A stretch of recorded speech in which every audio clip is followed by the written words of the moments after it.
Timnas Indonesia yang digadang-gadang akan keluar sebagai juara tiba-tiba terhantam realita.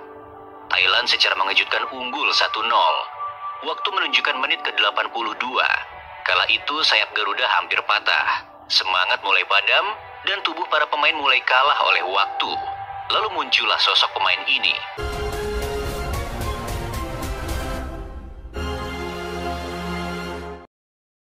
Assalamualaikum warahmatullahi wabarakatuh. Salam sejahtera, salam sepak bola.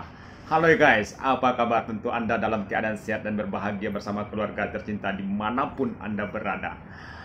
Halo teman-temanku, pada kesempatan ini tentu kita membahas tentang Timnas Indonesia U23 yang sudah berhasil melaju ke semifinal dan sehingga sekarang menuju ke final setelah mengalahkan Thailand di laga semifinal pada malam kemarin. Teman-temanku sekalian, pada pertandingan tersebut banyak hal positif yang bisa kita lihat di sana. Salah satunya dari punggawa Timnas Indonesia yang selama ini kita merasa ragu tentang nasionalismenya kepada bangsa ini. Ternyata walaupun badan ini rasa sakit yang tak mungkin rasanya akan digerakkan, akan dilarikan, namun karena Garuda di dada itu semuanya musnah demi merah putih. Tidak berlama-lama guys, ayo kita simak video berikut ini. Let's go.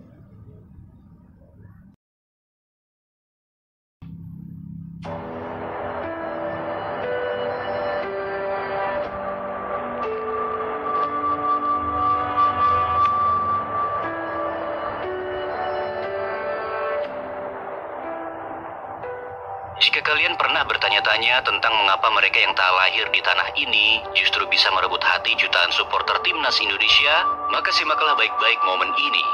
Ayo kita simak baik-baik. Turnamen ASEAN U23 itu memang tak sama seperti pertandingan kualifikasi Piala Dunia. Namun di turnamen ini ibarat tempat harga diri bangsa dipertaruhkan. Timnas Indonesia yang digadang-gadang akan keluar sebagai juara tiba-tiba terhantam realita. Thailand secara mengejutkan unggul 1-0. Waktu menunjukkan menit ke-82. Kala itu sayap Garuda hampir patah. Semangat mulai padam dan tubuh para pemain mulai kalah oleh waktu. Lalu muncullah sosok pemain ini. Dialah Jens Schraven. Ia memang tak lahir di tanah ini. Tapi ketika semua mulai menyerah, justru dialah yang terbang menyambung harapan. Sundulan itu bukan hanya menjadi sebuah gol. Itu juga seperti tamparan keras bagi siapapun yang pernah berkata, Indonesia sudah pasti kalah kalau lawan Thailand. Ya, Jens tak hanya menyamakan kedudukan, ia menyelamatkan harga diri kita semua. Di pundaknya, ia bawa satu pesan sederhana. Kami di sini bukan hanya untuk bermain. Kami di sini untuk menjaga merah putih tetap berkibar. Dan tibalah kita pada satu momen. Sebuah momen yang terasa sesak, seperti rasa sakit yang dialami Rizky Ridho saat melawan Bahrain. Juga seperti terpincangnya Calvin Verdong saat bertarung melawan Arab Saudi. Dan malam tadi, rasa sakit itu terjadi lagi. Rasa sakit yang tak hanya sekadar sakit fisik, namun juga rasa sakit yang seperti menguji tentang siapa yang benar-benar rela mati-matian demi lambang Garuda di dada. Dan yang memperlihatkan itu adalah Jens Schraven. Di tengah lapangan yang penuh dengan tensi tinggi itu, ia jatuh. Rasa sakit merambat dari kakinya. Tapi bukan itu yang membuatnya menahan air mata. Yang ia pikirkan hanyalah satu hal. Bagaimana caranya agar Timnas Indonesia tidak kalah? Wajahnya meringis, kakinya nyaris tak bergerak, tapi tekadnya menolak untuk menyerah. Dengan napas yang tersengal-sengal, ia memaksa tubuhnya berdiri. Bukan untuk unjuk siapa yang paling tangguh dan mampu berdiri sepanjang pertandingan, tapi justru untuk satu tugas, membela tanah air yang bahkan bukan tempat ia dilahirkan. Ia berjalan tertatih, terpincang-pincang, menarik kakinya yang nyaris tak berdaya. Tapi tetap ikut mundur ke belakang, ikut bertahan, ikut menjaga benteng Garuda agar tak lagi kebobolan. Dan di momen itulah kita sadar, tak ada lagi beda antara siapa yang lahir di sini ataupun di tanah yang jauh di sana. Karena saat ada pemain yang tak pernah berhenti, bahkan ketika tubuhnya tak sanggup lagi berdiri, maka dialah bagian terdalam dari bangsa ini. Kita sepakat semua pemain, Hoki Caraka, Robi Darwis, dan Kakang Rudianto semuanya bertarung habis-habisan. Semua rela jatuh, berdarah dan kehilangan tenaga demi satu harapan, timnas Indonesia harus menang. Tapi di antara semua perjuangan itu, ada satu momen milik Jens Raven. Sebuah momen yang seolah menyampaikan pesan tak tertulis, bahwa negeri ini, negeri yang dulu hanya dipandang sebelah mata, kini seperti mengharamkan kekalahan. Iya, kekalahan itu kini menjadi tabu. Haram bagi Garuda untuk kembali tunduk di hadapan mereka. Negara-negara yang selama puluhan tahun menjadikan kita bulan-bulanan, yang menganggap Indonesia hanyalah pelengkap, penonton, bahkan tim hiburan. Ucap mereka dulu, tapi tidak lagi, tidak hari ini, tidak di era ini. Perjuangan Jens Raven adalah simbol dari sebuah sumpah diam bahwa kita akan berdiri walau kaki sudah tak sanggup. Kita akan melawan walau tubuh sudah nyaris roboh. Dan kita akan menang karena kalah bukan lagi pilihan. Pertandingan malam itu bukan pertandingan mudah memang. Itu seperti perang batin, ujian mental, dan yang pasti pertaruhan harga diri. Drama adu penalti pun tersaji. Sebuah babak klasik yang dulu kita selalu pesimis karena saking seringnya kita gagal di momen ini. Karena dulu, kalau sudah adu penalti rasanya kekalahan hanya tinggal menunggu waktu saja. Kita dulu hanya bisa memaki, menunduk, dan juga pasrah. Karena kita tahu, mental kita tak siap, kaki pemain kita goyah, dan sejarah selalu tak berpihak pada timnas Indonesia. Tapi malam itu semuanya tak lagi menyerupai dulu. Garuda yang sekarang bukan Garuda oleng seperti dulu. Mental baja, fisik tangguh, taktik cerdas, dan teknik yang matang. Rasanya Indonesia layak disebut Raja Baru Asia Tenggara. Karena kita tak hanya bisa bertahan, kita mampu bangkit dan menang. Bukan karena lawan lemah, tapi karena kita sudah terlalu kuat untuk dikalahkan. Dan Thailand pulang. Dan timnas Indonesia dengan dada membusung, dengan kibaran bendera merah putih yang menyala, kita melaju ke final. Menantang Vietnam dengan satu tekad, piala ini harus jadi milik kita. Dan masih dalam euforia kemenangan itu, euforia saat kita memastikan tiket ke final, ada satu momen sunyi, namun membakar semangat lebih dahsyat dari apapun. Bukan sorak-sorai, bukan juga selebrasi megah, tapi sebuah scene di balik pintu ruang ganti, sebuah adegan yang membuat dada tercekat. Jens Raven, si penyelamat Garuda dari kekalahan, bahkan tak lagi mampu berjalan. Bukan dipapah, tapi digendong. Iya, digendong oleh staf kepelatihan timnas, karena kakinya tak lagi sanggup menopang tubuhnya sendiri. Itu bukan luka biasa, itu harga dari pengorbanan. Itu juga menjadi bukti bahwa setiap tetes tenaga telah ia serahkan untuk merah putih.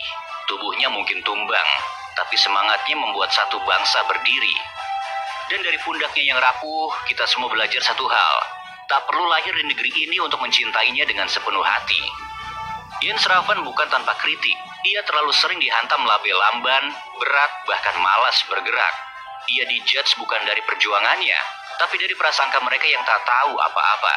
Tapi hentikan semuanya, karena satu momen ini membungkam segalanya.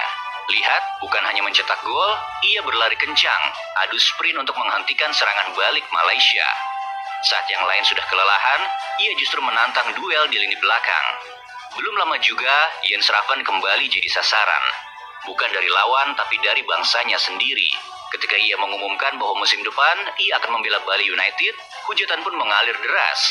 Bahkan ada yang menuduh ia mata duitan, dicemooh seolah pengkhianat.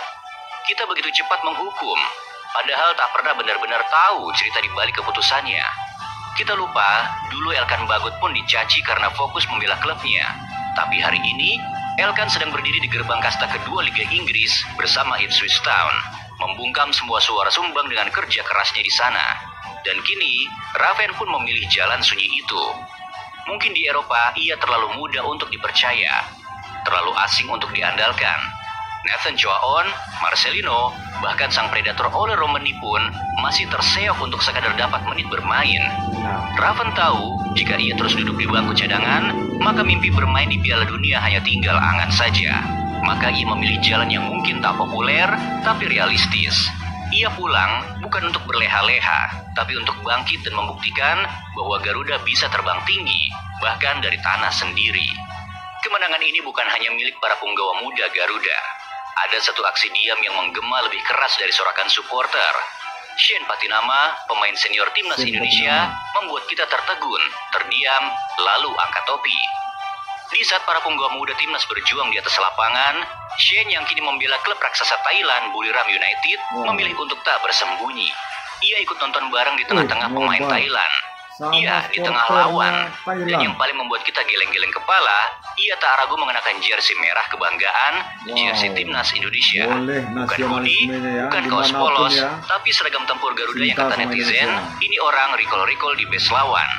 Tapi sesungguhnya ini bukan hanya soal berani, tapi apa yang dilakukan oleh Shane adalah tentang loyalitas, harga diri, dan keberanian menunjukkan warna merah putih, bahkan di sarang musuh sekalipun.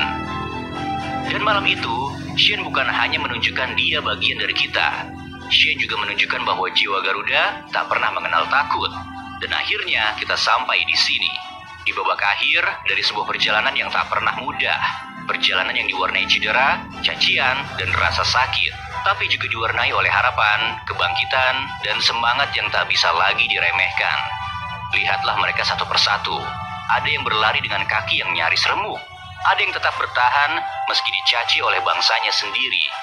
Ada yang memilih pulang ke tanah ini bukan demi uang, tetapi demi seragam merah yang mereka kenakan dengan penuh bangga. Mereka bukan hanya bermain sepak bola. Mereka sedang menulis ulang sejarah. Sejarah bahwa Indonesia bukan lagi tim penggembira, bukan lagi kuda hitam, bukan lagi tim pelengkap kalender AFF, bahkan AFC sekalipun. Kini kita bicara soal negara yang mengharamkan kekalahan, tentang bangsa yang tak lagi gentar melihat nama besar di seberang lapangan, tentang mental baja, tentang tubuh yang jatuh tapi bangkit lagi, tentang Jens Raven yang dipanggul keluar ruang ganti karena kakinya benar-benar tak bisa berdiri, tentang Shane Patinama yang nobar di sarang musuh sambil mengenakan jersey Garuda, tentang Kelvin Verdong yang tertatih melawan Arab Saudi, dan tentang satu suara yang menyatukan semuanya, Indonesia tak akan pernah lagi dijual seperti dulu. Kita tahu jalan menuju Piala Dunia tak akan mudah. Bahkan yang terdekat, jalan menuju juara U23 pun pastinya tak akan gampang kita ambil. Di depan sana telah menunggu Vietnam, dan di timnas senior juga telah menunggu raksasa-raksasa Asia yang pernah membuat kita nyaris putus asa. Tapi hari ini berbeda, kita tak lagi sendiri, karena seluruh rakyat Indonesia telah berdiri di belakang para pejuangnya. Dan jika sejarah harus berubah, biarlah Garuda yang menuliskannya dengan keringat dan air mata. Karena kini dunia tahu, timnas Indonesia tidak datang untuk bermain-main, kita datang untuk menang. Dan hari ini, semuanya percaya jika bangsa ini benar-benar serius ingin mengubah peta kekuatan sepak bola Asia Tenggara, bahkan Asia. Dapatkah Jens Raven dan para punggawa Garuda Muda membawa kebanggaan itu kembali ke pangkuan kita? Biarkan waktu yang menjawabnya.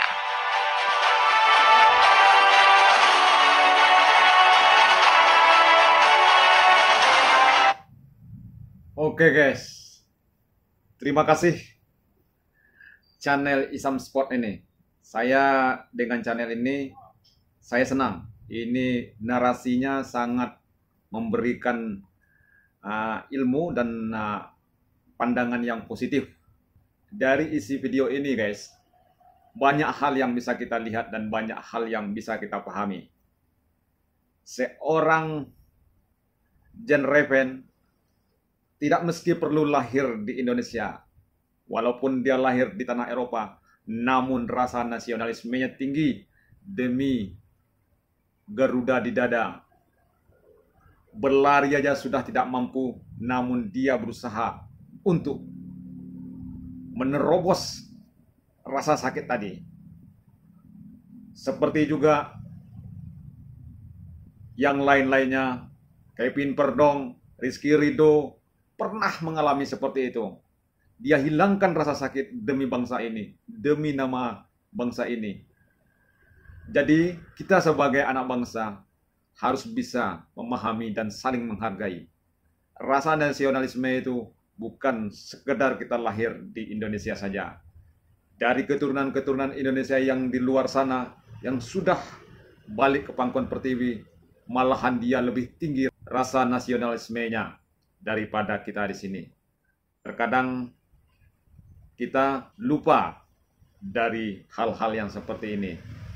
Lupa dan jarang memahaminya. Kita cuma sibuk melihat hasil, tapi kita tidak melihat dari hasil perjuangan ini. Apalagi akan masuk ke bulan yaitu Agustus. Disitulah kita memperingatkan jasa-jasa para pahlawan yang perang gugur demi bangsa ini. Ini hal yang kecil yang kita lihat sekarang, tapi atas nama bangsa.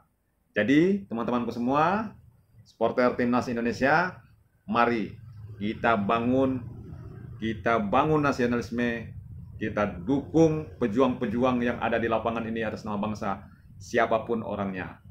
Demikian teman-teman, sampai jumpa di video berikutnya. Jangan lupa like, komen, dan share video ini. Bye-bye.